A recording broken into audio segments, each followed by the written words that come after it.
I'm Julian Chua, and I'm rocking with Lady Chan. Hey guys. Well, I'm here just to give my thoughts on the Frank Martin and Gervonta Tank Davis Martin card. I just watched the weigh-in and it's interesting. So let me start with David Benavidez. David Benavidez looks like he struggled to make that weight because he is looking drained. And bear in mind, he's come up from 68 with him not being able to make, he made the weight, but, not all the times because, he got stripped for not making weight. One of that out of the 2 times. But struggling to make 68. So hence why, he's gone up to go and fight at 75. Gvozdyk. But he looks drained. And that means, dude, you're just, listen, the cruiserweight is in the building. I mean, he came in at 174 and some change, 174.4 or 6.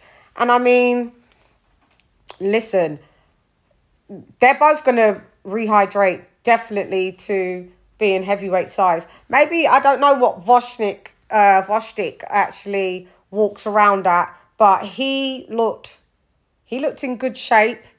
You could see that it was, a bit taxing for him to make the weight, but he didn't look super dehydrated versus David Benavidez. But I guess when they did the side to side, they both looked a little fragile. And you have to bear in mind that Gvozdyk is 37 years old, and for him to be making 175 still is quite phenomenal. That shows a lot of discipline from the former ex-champ.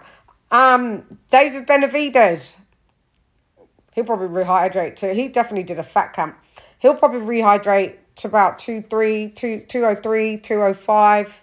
And yeah, let's see if he carries any power up at that weight. I do have him stopping Gvozdyk between rounds 10 and the final round, 12.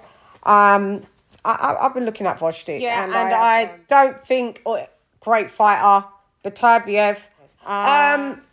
Listen, sorry, I just went off into a wonder myself. Listen, he's only been stopped once, only 1 loss. And, former champ. I'm just saying that what I've seen, I caught up on his comeback fights and that last one against Rodriguez. And yeah, he starched the guy in 2 rounds. Totally dropped him with I think it was with the right. And the dude just like folded virtually, and it was a bit of a delayed reaction. But this dude was a come forward fighter from Mexico, missed weight by 6 pounds, so he actually weighed in at about 162 pounds, 162, and looked a shambles. And Gvozdyk still wasn't fast, or it just looks like he's lost a couple of steps. He's 37, father time. After the Beterbiev fight, inactive for 4 years. I just don't think him coming back, granted 3 fights in the last year to shake off that ring rust, but it's not great level of competition.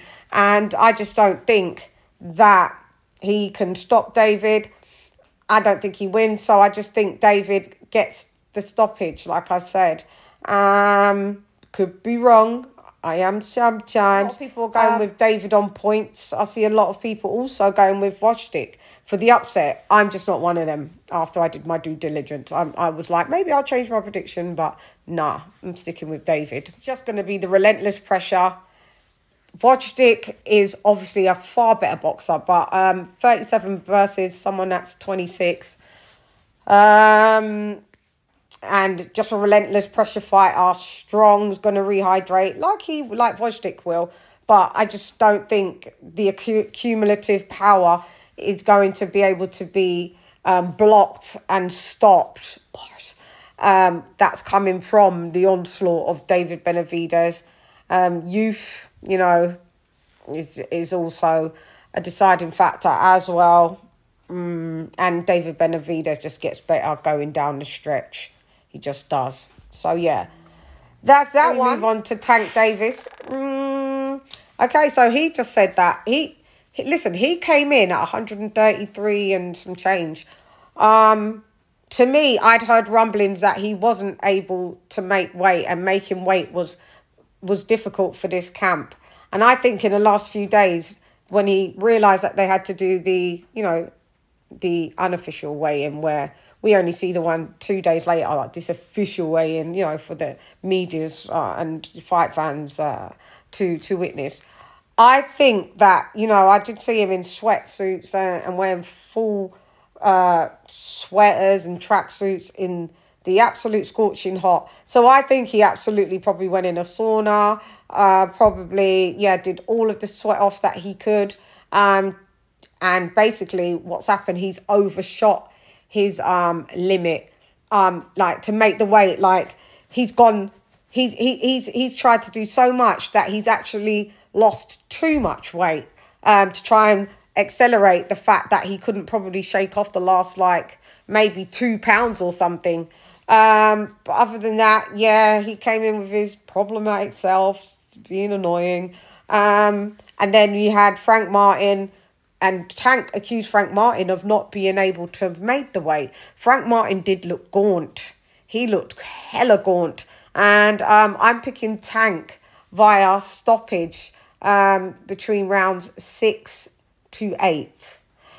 So Frank Martin came in at 134 and change. Anyway, I thought I'd bring it from me to you, from you to me. Ew, dares, Rodders. Ew, dares. A long day of boxing. Riakporhe. I've got Riakporhe stopping Chris Billiams-Smith. What rounds did I say? I think I said... But check, it's on my Twitter. Anyway, I'm gone. Hey girl, it's Leah D. Shan, rep nonetheless. Come box with Shan. Gyan. Wow. We've got a long day tomorrow. We'll be live. See me in the building. Gyan.